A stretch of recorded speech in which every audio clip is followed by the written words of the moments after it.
Greetings, everyone. Nathan Nerdarchy here from Nerdarchy, for nerds by nerds, hanging out with some nerds. Nerdarchy Ryan. Nerdarchy Dave. Nerdarchy Ted. Today we're talking about divine intervention, having faith in your games.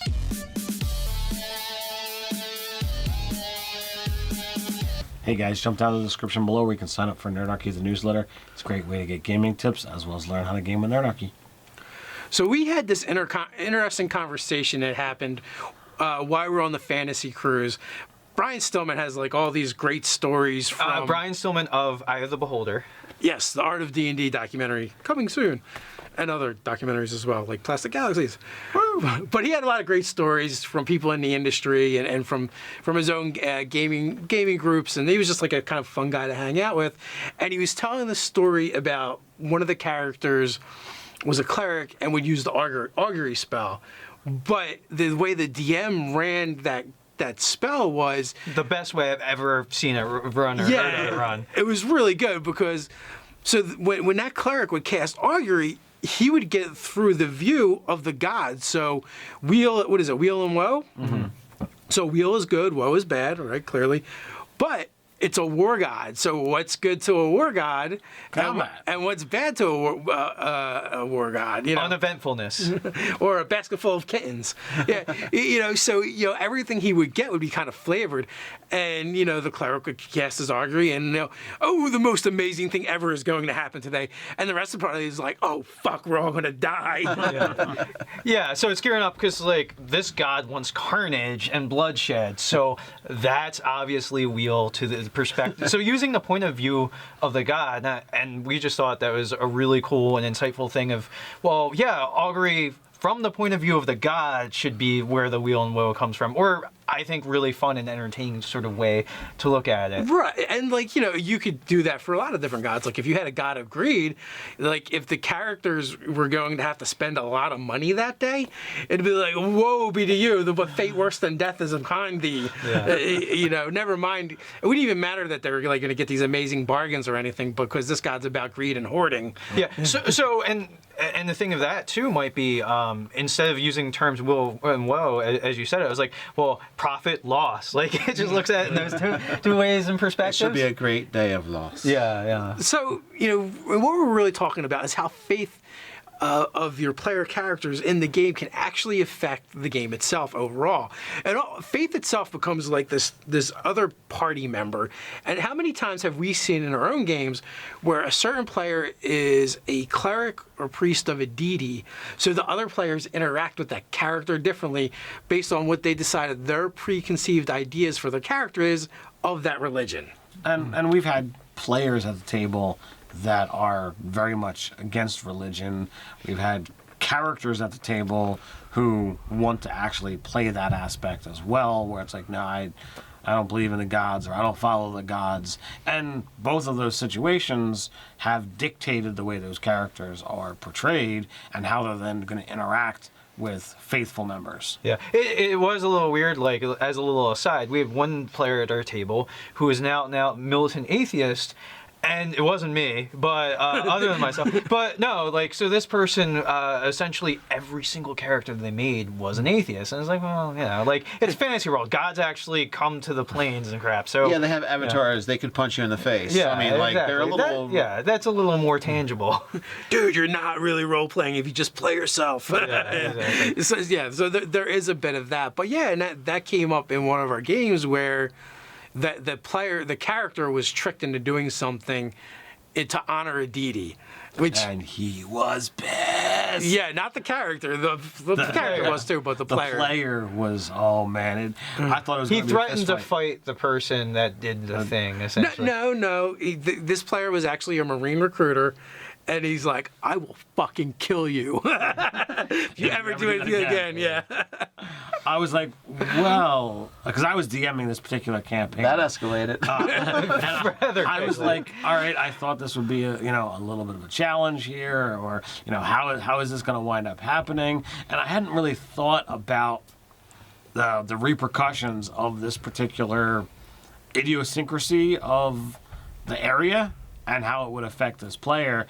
And I never in a million years would have thought that wow, this guy's going to have such a big reaction. That he's over going something to that happened in the threaten game. violence. Yeah. I was like, oh, Now, man. now you Well, know, I should say we should also set up the framework because it's another like sort of depicting of the gods. Yeah. Like this was a god of the sea, and the idea was that you would like drop a coin into the sea and maybe like kiss your hand and slap the baseboard of the ship. or something. You had to pay homage to Maltratus in some way, shape, or form.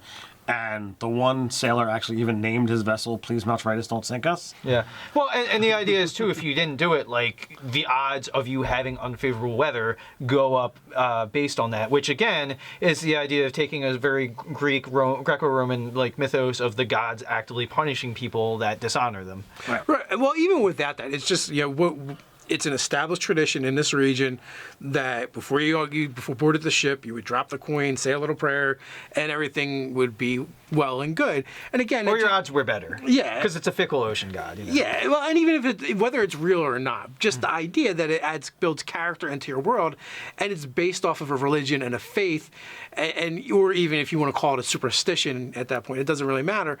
But it adds to the gaming experience, it adds to the world, and it's still faith based. It's still the way the gods are influencing the world, even if nothing really happens, whether they do it or not. Yeah. Well, that is an interesting sort of point of discussion is like, how active are the gods of your world to like, are they more likely to mess with a vessel that maybe not enough people honored them, or is it kind of like they're a pretty laissez-faire, hands-off sort of situation in regards to what the players and characters do? Are they absent? Do they even notice? Are they absent, or are they ever at the very like just behind the veil of things? I keep like thinking of the old Kevin Sorbo, Hercules. Zeus, Hercules. A legendary journey. Yeah, the intro when the gods are fickle. Yeah.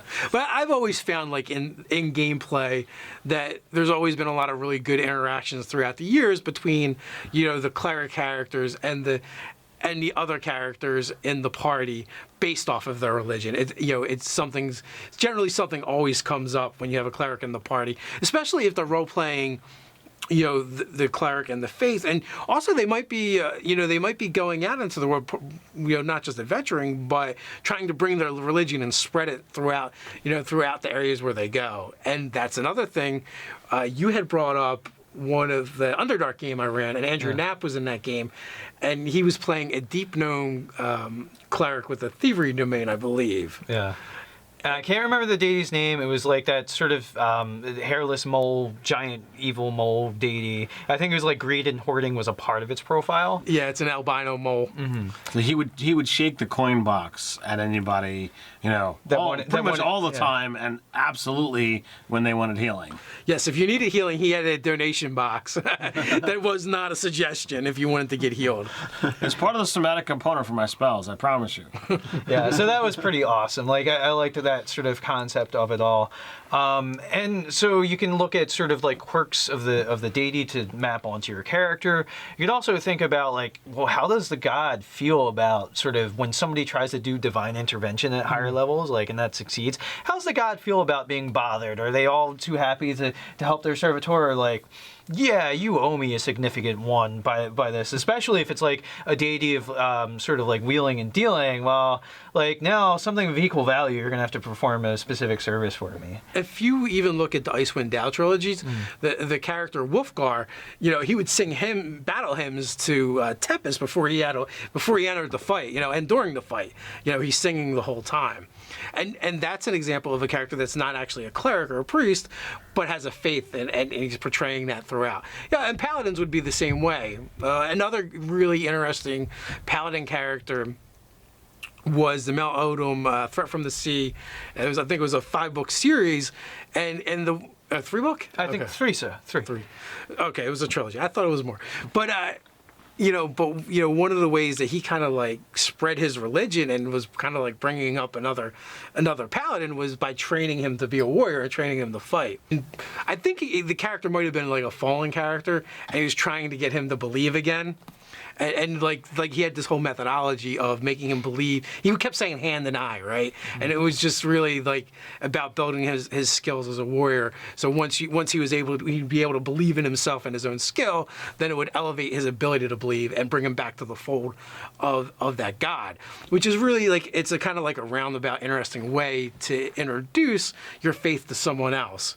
I feel that having faith in your character, not meaning I believe in him, but having a character that pays homage to one god or another. Most of the D&D mythoses have a solid god-like structure, and they're present in the worlds to some degree. So I don't understand the characters like, no, I don't do the god thing. I don't want to do that. I feel it just doesn't fit. You know, most like if you look back to, you know, the Greek and the Roman, when the gods were considered ever present and they were statues and temples all over the place, people feared and worshipped the gods. And that's kind of the way I see D&D fitting into that. No, I do love the concept of somebody else had posted a long time ago this exact term, but the misotheist, the person that's like a hater of the gods, angry at the gods, because maybe something happened and they blame the gods. So the idea of being slightly antagonistic or very antagonistic, actually there's, in the early episodes of the show Rome, or maybe not early, like second season or whatever, Titus Pullo is like cursing out the gods, and like the ship's like rocking, and like he's just like, you know, to Zeus's cock, like, and all that stuff. And like, meanwhile, Lucius is just like, what the hell? Like, he's like, chill, man, chill. You're gonna get us killed. You're going to get us killed. So that was a historical moment, but sort of those ideas, those dichotomies are really cool and interesting to me as well. Well, also even like the Conan movie. Yeah. You know, when he gives his prayer to Crom, and if not, the hell with you. Yeah. But you know, when you have the rich history of the gods in your world, there's always a god that's going to fit to whatever archetype you are playing. Your character is going to fit into somewhere.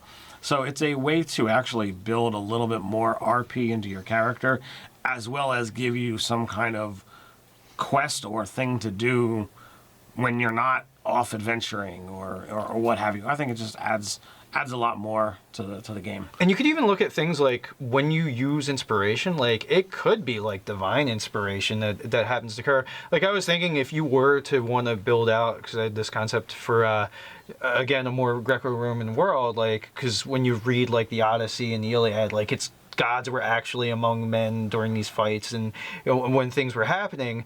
And so you could maybe make inspiration mechanics that do a little more than baseline advantage and disadvantage sort of things, to where like maybe they give you extra dice or extra damage dice, and maybe it scales with the level of the characters, because it's like, yeah, a Valkyrie came down and guided your sword hand as you made this perfect arc. We've had players also have characters where they worship like all the gods, and they carry a holy symbol for each god just in case, you know. And you know, I think that was done in the Mummy. Yeah, that's what I was gonna say. It was modeled after the Mummy, and he's like pulling out different ones. But that being said, like that would make an interesting scenario in the game for characters that have real faith, like a paladin or a cleric. I mean, like, you know, be like where they can have the conversation. Well, it doesn't really work that way. You know, you really have to dedicate yourself to a deity, you know, for that to work. And also the idea of characters that revere a whole pantheon. Is that where you're going? No, the opposite. Oh. Actually, like they acknowledge, like you have to in a D&D world. I can understand being I can't really understand atheists because it actually happens in the world all the time. Yeah. You know, but you could absolutely be a character who's like, yeah, I understand and believe in the gods, but you know, I choose to not have a faith and I choose not to acknowledge them, and I think they need to stop muddling with the world and what we're doing here and mind their own business. So I get that point, but atheism and agnostic in a world that's rich with D&D gods, I don't get it. Like the magic's coming from somewheres. I guess that could be an argument too. Like, what if you had a character was set out to prove that it's not real?